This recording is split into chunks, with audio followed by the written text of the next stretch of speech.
रायबरेली से 15 सितंबर को जिला कांग्रेस कमेटी कार्यालय तिलक भवन में प्रेस वार्ता। रायबरेली भारतीय युवा कांग्रेस रायबरेली ने आज 15 सितंबर को जिला कांग्रेस कमेटी कार्यालय तिलक भवन में प्रेस वार्ता का आयोजन कर युवा कांग्रेस कमेटी संगठन में 1 महीने की सदस्यता अभियान की घोषणा की। जिला अध्यक्ष व जिला पंचायत सदस्य वीरेंद्र यादव एडवोकेट ने कांग्रेस कार्यालय में युवा कांग्रेस सदस्यता अभियान की विस्तृत जानकारी दी। उन्होंने कहा कि सदस्यता अभियान 15 सितंबर से प्रारंभ होकर 12 अक्टूबर तक चलेगा। युवा कांग्रेस की सदस्यता के लिए 18 वर्ष से 36 वर्ष की आयु सीमा निर्धारित है। आज लोकतंत्र दिवस के अवसर पर सभी सम्मानित पत्रकार बंधुओं के माध्यम से रायबरेली जिले के नौजवानों से आग्रह करना चाहता हूं कि देश को लोकतांत्रिक भारत की दिशा में हमारे आंदोलन का हिस्सा बनने के लिए जहां सामाजिक न्याय, कल्याण और समृद्ध अर्थव्यवस्था बनाने में कांग्रेस पार्टी का सहयोग करें। भारतीय युवा कांग्रेस संगठन आपको बेहतर भारत के लिए हमारी लड़ाई से अपडेट रहने में मदद करेगा और आपके हितों और कौशल से संबंधित स्वयंसेवी अवसरों के बारे में भी आपको सूचित करेगा। जब से देश में बीजेपी की सरकार आई है तब से बेरोजगारी देश की सबसे बड़ी समस्या बनती जा रही है। आजाद भारत में आज बेरोजगारी सबसे ज्यादा हो गई है। बीजेपी ने देश में सरकार बनने से पहले देश के युवाओं से हर साल 2 करोड़ नौकरियां का वादा किया था, लेकिन 9 साल से ज़्यादा बीत जाने के बाद भी आज नौजवानों के हाथ खाली हैं और इस सरकार ने उन्हें दर दर की ठोकरें खाने के लिए छोड़ दिया है। भारतीय युवा कांग्रेस देश के हर नौजवानों के सम्मान और अधिकारों की लड़ाई लड़ेगी। सभी सम्मानित नौजवान साथियों से अनुरोध करते हैं कि देश के हर मुद्दे की लड़ाई लड़ने वाली कांग्रेस पार्टी के साथ आकर राहुल गांधी के हाथों को मजबूत कर इस देश में एक स्वतंत्र और मजबूत लोकतंत्र पुनः स्थापित करने में सहयोग प्रदान करें। इस अवसर पर जिला अध्यक्ष वीरेंद्र यादव, पूर्व जिला अध्यक्ष राहुल वाजपेयी, मोहित सिंह, लाल गोपाल यादव, प्रमोद कुमार, अखिलेश यादव, रमेश कुमार, अमर सिंह आदि पदाधिकारी रहे मौजूद। रायबरेली से ब्यूरो चीफ शशिधर त्रिपाठी के साथ रिपोर्टर वैष्णवी शुक्ला की रिपोर्ट। मैं सुशील पासी, प्रदेश महासचिव उत्तर प्रदेश कांग्रेस कमेटी और कांग्रेस का प्रदेश प्रवक्ता।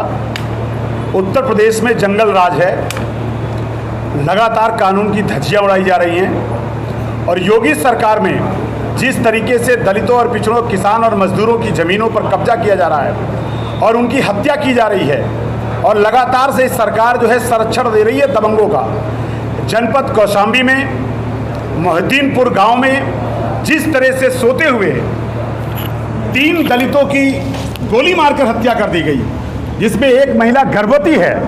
और आज पूरे उत्तर प्रदेश में जो बाबा जी का बुलडोजर है वो आज दिखाई नहीं पड़ रहा है, क्योंकि बाबा जी का जो बुलडोजर है वो जाति और धर्म को देख करके चलाया जा रहा है। और मैं इस सरकार से कहना चाहता हूं कि कांग्रेस के सरकार में जमींदारी विनाश अधिनियम के तहत जो श्रीमती इंदिरा गांधी के जमाने में जमीन की खेती देने का काम दलितों को किया गया था, आज ये उत्तर प्रदेश की गुंडा राज सरकार उनको जमीन से बेदखल करने के लिए साजिश करती है और अपने गुंडों के सब सहारे उनकी हत्या कर रही है।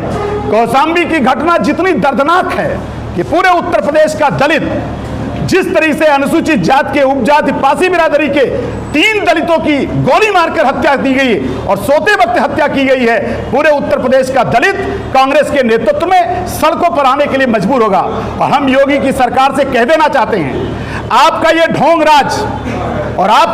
राज और ये जो है 5 किलो राशन के भूखे नहीं है ये दलित, ये अपने जमीन पर अपनी खेती और अधिकार के लिए जीते हैं। और आपने जिस तरीके से अपने गुंडों के बलबूते इन दलितों को सोते हुए गोली मारकर हत्या करवाई है, अगर सरकार ने 24 घंटे के अंदर उन अपराधियों को नहीं पकड़ा तो पूरे उत्तर प्रदेश का जितना भी अनुसूचित जाति का बेटी बेटा है वो अपने अधिकार की रक्षा करने के लिए कांग्रेस के नेतृत्व में सड़कों पर उतरने के लिए मजबूर होगा। भाजपा कहती है कि दलितों के लिए और पिछड़ों के लिए हम बहुत कुछ कर रहे हैं, क्या कहेंगे आप? भारतीय जनता पार्टी हिंदुस्तान में एक ऐसी पार्टी है, न दलितों के लिए करती है, न पिछड़ों के लिए, न अगले के लिए, न किसी के लिए। ये लूटपाट करने के लिए आई है। इस देश में जितनी भारतीय जनता पार्टी ने आजादी के बाद संस्थागत लूट की है, देश में किसी सरकार ने नहीं की है। अब ये सरकार भ्रष्टाचार नहीं करती है, ये लूट करती है।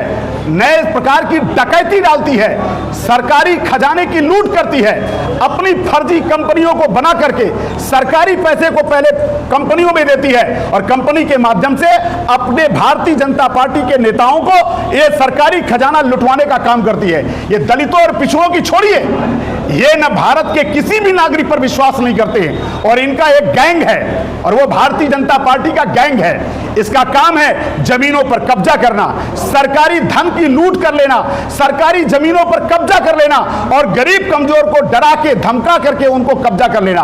मैं फिर कह रहा हूं, दोबारा कह रहा हूं, योगी सरकार का जो झांसा ये कानून बनाया गया है, मैं उनसे कहना चाहता हूं कि अपना ये बुलडोजर अब कहां है, आपका बुलडोजर, अब कानून का बुलडोजर कहां पर है। और इसके पहले जब सरकार में हत्या होती थी तो सरकार का आदमी जाता था, आज 24 घंटे से ऊपर हो रहा है। आज क्यों नहीं कौशाम्बी में कोई सरकार का प्रतिनिधि गया, क्यों नहीं उनको सरकारी नौकरी और उनको सुरक्षा के लिए गारंटी देने का काम किया, और आज तक अपराधी क्यों नहीं पकड़े गए हैं, ये मैं योगी सरकार से पूछना चाहता हूं। योगी सरकार एक ढोंगी सरकार है जो दलितों और पिछड़ों को ढोंग के आधार पर अपना बनाने का एक झांसा देती है। इसको समझ गए हैं और अभी आपने देखा कि घोसी के जब उपचुनाव हुआ है तो तमाम झांसा दिया गया है, लेकिन उत्तर प्रदेश के दलितों और पिछड़ों ने उनको करारा जवाब दिया है और आने वाले लोकसभा के चुनाव में इतनी करारी चोट यह अनुसूचित जाति और पिछड़ी जाति, दलित और आदिवासी देंगे कि इसका जवाब हम चुनाव में 2024 में देंगे। लेकिन हम फिर कह रहे हैं आपके माध्यम से, विशेषकर मीडिया के माध्यम से, कि कौशाम्बी में जो हत्या हुई है इतनी निर्मम हत्या है कि पूरे उत्तर प्रदेश का अनुसूचित जाति, आदिवासी, कांग्रेसी कार्यकर्ता आज आक्रोशित है और गोली मारकर सोते हुए हत्या की गई है। एक गर्भवती महिला को गोली मार दी गई है। इससे बड़ी दर्दनाक घटना नहीं हो सकती है और कानून की राज की पोल खुल गई है। इसलिए योगी सरकार का हम बुलडोजर की तलाश कर रहे हैं कि आखिर वो बुलडोजर कब चलेगा, अपराधियों पर कब चलेगा, या फिर ये बुलडोजर जो है वो जाति और धर्म को देख करके बुलडोजर चलाया जा रहा है। ये मेरा कहना आपसे। आज की प्रेस कॉन्फ्रेंस भारतीय युवा कांग्रेस के आह्वान पर रायबरेली जनपद में नौजवानों को कांग्रेस पार्टी की विचारधारा और राहुल गांधी जी से जोड़ने के लिए सदस्यता अभियान शुरू करने का है।